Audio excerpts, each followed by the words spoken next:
ദളവ രാമയ്യന്റെ പടയും ഏറ്റുമുട്ടിയ ചരിത്ര പ്രസിദ്ധമായ കുളച്ചൽ യുദ്ധം.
ഡച്ചുകാർക്കെതിരെയുള്ള നമ്മുടെ വിജയം മാർത്താണ്ഡവർമ്മ തിരുമനസിന്റെയും ഈ തിരുവിതാംകൂർ ദേശത്തിന്റെയും പേരും പെരുമയും വർദ്ധിപ്പിക്കും. തീർച്ചയായും തന്ത്രങ്ങൾ നിലയുന്നതിനുള്ള ബുദ്ധിപൂർവ്വതകൊണ്ടും ആയുധ പ്രയോഗത്തിലുള്ള അസാമാന്യ കരുത്തുകൊണ്ടും ഏറെ പേരുകെട്ട രാമയ്യൻ ദളവ ഈ തിരുവിതാംകൂർ സൈന്യത്തിന്റെ മുൻനിരയിലുള്ളപ്പോ ഏത് കരുത്തനായ ശത്രുവും ഒന്ന് പതറിപ്പോകും.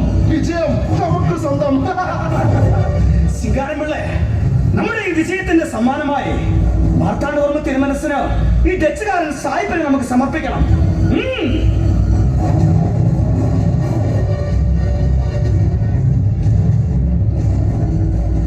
ശിങ്കാരം, നമ്മുടെ ഈ വരവും ഡച്ചുകാർക്കെതിരെയുള്ള നാം നേടിയ വിജയവും മാർത്താണ്ഡവർമ്മ തിരുമനസിനെ ഇന്നേറെ സന്തോഷിപ്പിക്കുന്നു. ശരിയാണ്, രാജാവും ഈ രാജ്യവും ഇന്നേറെ സന്തോഷിക്കും.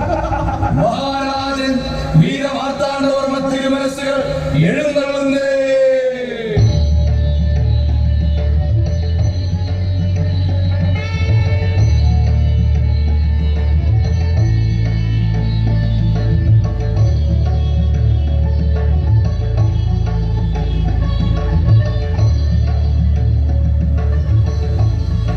യുദ്ധത്തിൽ വിജയിച്ച് നമ്മുടെ പേരും പെരുമയും വാനോളം ഉയർത്തിയ പ്രിയമന്ത്രി രാമയ്യൻ ദളവയ്ക്കും സൈന്യാധിപന്മാർക്കും നമ്മുടെ അഭിനന്ദനങ്ങൾ. ഈ വിജയം തിരുമനസിനവകാശപ്പെട്ടതാണ്. യുദ്ധക്കളത്തിൽ ശത്രുവിനെതിരായി ധീരമായി പടപെടുത്തി വിജയിച്ചവനാണ് കൂടുതൽ അവകാശം. ഇത് രാജ്യത്തിന് വേണ്ടി ജീവൻ പണയപ്പെടുത്തി നിങ്ങൾ സ്വന്തമാക്കിയ വിജയമാണ്. അങ്ങയുടെ അനുഗ്രഹമാണ് ഈ വിജയത്തിന് പിന്നിൽ. എല്ലാം ഈ ദേശത്തിന്റെ കാവൽക്കാരൻ ശ്രീ പത്മനാഭന്റെ അനുഗ്രഹം. മഹാരാജാവേ, നമുക്കെതിരെ പടപൊരുതിയ ഡച്ചു സൈന്യത്തിന്റെ സർവ്വസൈന്യാധിപനെ ജീവനോടെ പിടിച്ചുകെട്ടി കൊണ്ടുവന്നിട്ടുണ്ട്. ഇവിടേക്ക് കൊണ്ടുവരട്ടെയോ? വേഗമാകട്ടെ.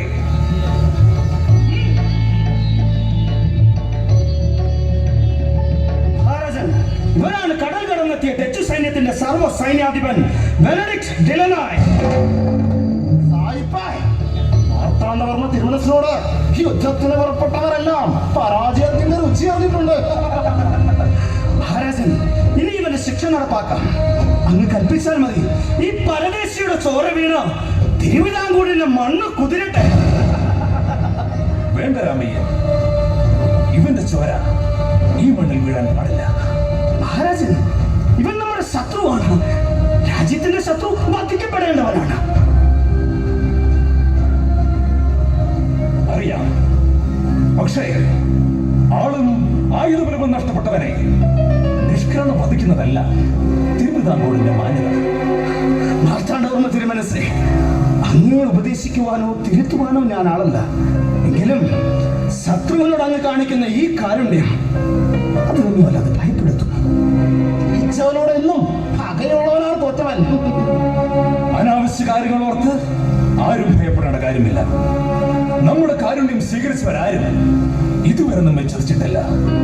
അത് ശത്രുവായാലും മിത്രമായാലും. ഭരണപാടവത്തിൽ ശത്രുവിനെ പോലും അസൂയപ്പെടുത്തുന്ന തിരുവിതാംകൂറിന്റെ മാർത്താണ്ഡവർമ്മ തിരുമനസ് ഈ ഒരു കാര്യത്തിൽ മാത്രം എന്റെ ഇത്ര തീരുമാനമെടുക്കാൻ അടിയനത് മനസ്സിലാകുന്നില്ല. രാജകാര്യ തീരുമാനങ്ങളിൽ നമ്മുടെ മന്ത്രി നമ്മെ വല്ലാതെ കുഴപ്പിക്കുന്നു. ഇവിടെ നമ്മെ സഹായിക്കാൻ കാര്യവിചാരകൻ നീലകണ്ഠപിള്ള ഉണ്ടായിരുന്നെങ്കിൽ എത്ര നന്നായിരുന്നു. ആരിവിടെ? അടിയൻ രാജകാര്യ വിചാരകൻ നീലകണ്ഠപിള്ളയോട് ഉടൻ തന്നെ നമ്മെ മുഖം കാണിക്കാൻ പറയുക. ഉത്തരവ് പോലെ. മഹാരാജൻ, രാജ്യത്തിന്റെ സാമ്പത്തിക കാര്യങ്ങൾ മാത്രം നോക്കി നടത്താൻ അധികാരമുള്ള നീലകണ്ഠപിള്ള എന്തിന് ഇവിടേക്ക് വിളിക്കണം? അയാളും ഈ സായിപ്പൻ തമ്മിൽ എന്താണ് ബന്ധം? നിങ്ങൾക്കും ഈ ദേശക്കാർക്കും നീലകണ്ഠപിള്ള വെറും ഒരു കാര്യവിചാരക്കാരൻ മാത്രമാകാം. പക്ഷേ നമുക്കങ്ങനെയല്ല. നമ്മുടെ മനസ്സറിഞ്ഞ് നമ്മെ ഇരട്ടുന്ന ചോദ്യങ്ങൾക്ക് ഉത്തരം നൽകാൻ പിള്ളയ്ക്ക് സാധിക്കും. ഈ കാര്യത്തിലും പിള്ള നമ്മെ സഹായിച്ചേക്കാം. മഹാരാജൻ, യുദ്ധം ജയിച്ച സൈന്യം തോറ്റടിയറവ് പറഞ്ഞ സായിപ്പിന്റെ ചലനമറ്റ ശരീരത്തിനു വേണ്ടി മുറവിളി കൂട്ടുകയാണ്. ഈ അവസരം അവർക്ക് ആഘോഷത്തിൻ്റെതാണ്. സായിപ്പിനെ വധിക്കാൻ കൽപ്പന പുറപ്പെടുവിച്ചാലും എന്തോ നമ്മുടെ മനസ്സ് അതിനനുവദിക്കുന്നില്ല. കുളച്ചിൽ യുദ്ധത്തിൽ ധീരമായി ജയിച്ച രാമയ്യന്റെ കർത്തവ്യബോധത്തെ നാം പ്രശംസിക്കുന്നു. എന്റെ കർത്തവ്യം വിജയകരമായി പൂർത്തിയാക്കപ്പെടണമെങ്കിൽ ധിലനായ് സായിപ്പ് വധിക്കപ്പെടണം. രാമയ്യൻ ഇവിടെ വികാരമല്ല, വിവേകമാണ് പ്രവർത്തിക്കേണ്ടത്. എന്തു വേണമെന്ന് നാം ഒന്ന് തീരുമാനിക്കട്ടെ. നിങ്ങൾക്ക് പോയി വിശ്രമിക്കാം.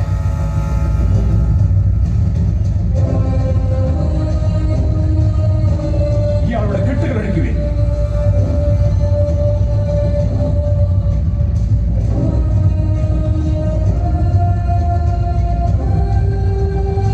ഇനിയൊരു തീരുമാനമുണ്ടാകുന്നതിന് വരെ നമ്മുടെ കൊട്ടാരത്തിന്റെ തെക്കേപ്പുറയിൽ ഇയാൾ താമസിക്കട്ടെ.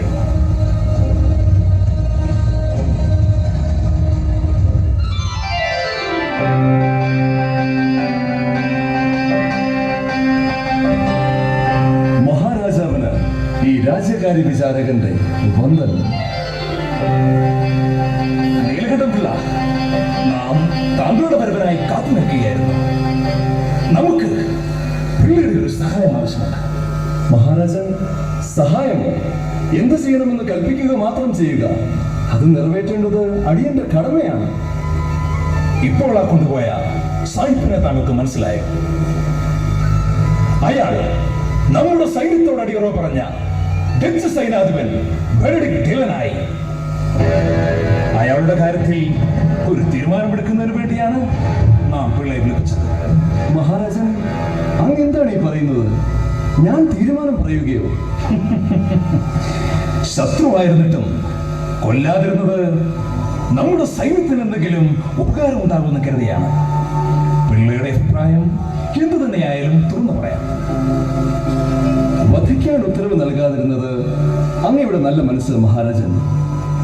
വിദേശീയരായ പടയാളികൾ വെടിക്കോപ്പുകളും മറ്റായുധമുറകളും ഉപയോഗിച്ച് യുദ്ധം ചെയ്യാൻ വിദഗ്ധരാണ്. ആ നിലയ്ക്ക് ചിന്തിക്കുമ്പോൾ ഡിലനായ് സാഹിബിന്റെ സാന്നിധ്യം നമ്മുടെ തിരുവിതാംകൂറിന് ഏറെ ഗുണം ചെയ്തേക്കും. പിള്ള നമ്മുടെ മനസ്സറിഞ്ഞിരിക്കുന്നു.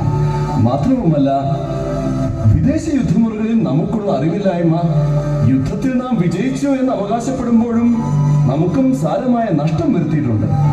അതുകൊണ്ട് ഇനിയുള്ള നാളുകളിൽ പാശ്ചാത്യ യുദ്ധമുറകളിൽ നൈപുണ്യമുള്ള ഒരാളുടെ സാന്നിധ്യം നമുക്കേറെ ഗുണം ചെയ്യുമെന്ന് മാത്രമല്ല, തിരുവിതാംകൂറിന് അത് ആവശ്യം കൂടിയാണ്.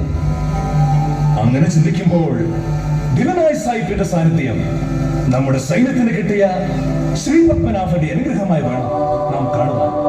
മഹാരാജൻ, അങ്ങയുടെ മനസ്സിലുദിക്കുന്ന നല്ല ചിന്തകൾ തീരുമാനമാക്കുന്നതിൽ തെറ്റില്ലെന്നാണ് അടിയന്റെ അഭിപ്രായം. എങ്കിൽ നാം തീരുമാനിക്കുന്നു, അടുത്ത 6 മാസത്തിനുള്ളിൽ ഡച്ച് സൈനാധിപൻ ബെനഡിക്ട് ധിലനായി തിരുവിതാംകൂർ സൈന്യത്തിന്റെ പരിശീലകനായിരിക്കും.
എന്റെ മണക്കെട്ടിയതല്ല.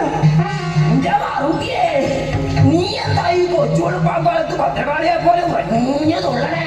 പിന്നല്ലാണ്ട് കള്ളനെ പോലെ എന്റെ മുറിയിലേക്ക് കടന്നു ഞാൻ എന്താ ചെയ്യുക? തല്ലി ഒതുക്കലാണ്. നിങ്ങൾക്ക് വിദേശം ഇതായിപ്പോ നല്ല കഥയായേ.